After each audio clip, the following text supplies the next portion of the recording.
एक व्यापारी की कहानी। एक समय की बात है। एक गांव में प्रतिष्ठित व्यापारी मोहनलाल रहते थे, जिन्हें लंबे समय के बाद एक पुत्र की प्राप्ति हुई। उसका नाम विनय रखा गया।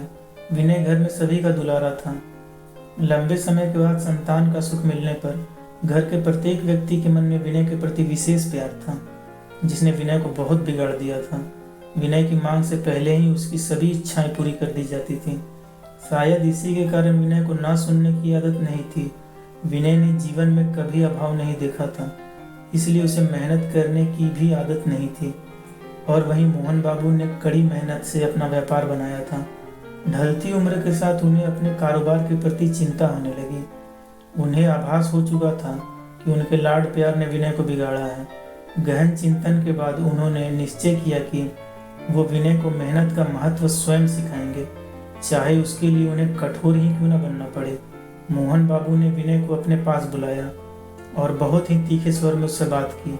उन्होंने कहा कि तुम्हारा मेरे परिवार में कोई अस्तित्व नहीं है, तुमने मेरे कारोबार में कोई योगदान नहीं दिया, और इसलिए मैं चाहता हूँ कि तुम अपनी मेहनत से धन कमाओ, तभी तुम्हें तुम्हारे धन के मुताबिक 2 वक्त का खाना दिया जाएगा। यह सुनकर विनय को ज़्यादा कोई फर्क नहीं पड़ा। उसने उसे क्षण भर का गुस्सा समझ लिया, लेकिन मोहन बाबू ने भी ठान रखी थी। उन्होंने घर के सभी सदस्यों को आदेश दे दिया कि कोई विनय की मदद नहीं करेगा और न ही उसे बिना धन के भोजन दिया जाएगा। विनय से सभी बहुत प्यार करते थे, जिसका उसने बहुत फायदा उठाया। वो रोज किसी न किसी के पास जाकर धन मांग लाता और अपने पिता को दे देता, और मोहन बाबू उसे उन पैसों को एक गड्ढे में फेंकने को बोलते, जिसे विनय बिना किसी अड़चन के फेंकाता और उसे रोज भोजन मिल जाता।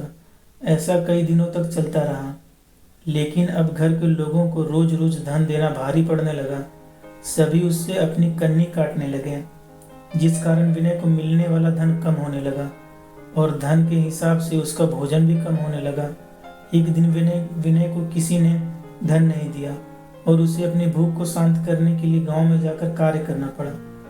उस दिन वो बहुत देर से थका हारा पिता के पास पहुंचा और धन देकर भोजन मांगा। रोज के अनुसार मोहन बाबू ने उसे वो धन गड्ढे में फेंकने का आदेश दिया, जिसे इस बार विनय सहजता से स्वीकार नहीं कर पाया और उसने पलटकर जवाब दिया, पिताजी, मैं इतनी मेहनत करके पसीना बहाकर इस धन को लाया और आपने मुझे एक क्षण में इसे गड्ढे में फेंकने को कह दिया। यह सुनकर मोहन बाबू समझ गए कि आज विनय को मेहनत का महत्व समझ आ गया। वे भली भांति जानते थे कि उनके परिवार वाले विनय की मदद कर रहे हैं, तभी विनय इतनी आसानी से धन गड्ढे में डाल आता था। लेकिन उन्हें पता था एक ना एक दिन सभी परिवारजन विनय से कन्नी काट लेंगे। उस दिन विनय के पास कोई विकल्प शेष नहीं होगा। मोहन बाबू ने विनय को गले लगा लिया और अपना सारा कारोबार उसे सौंप दिया। मेहनत ही एक ऐसा हथियार है जो मनुष्य को किसी भी परिस्थिति से बाहर ला सकता है।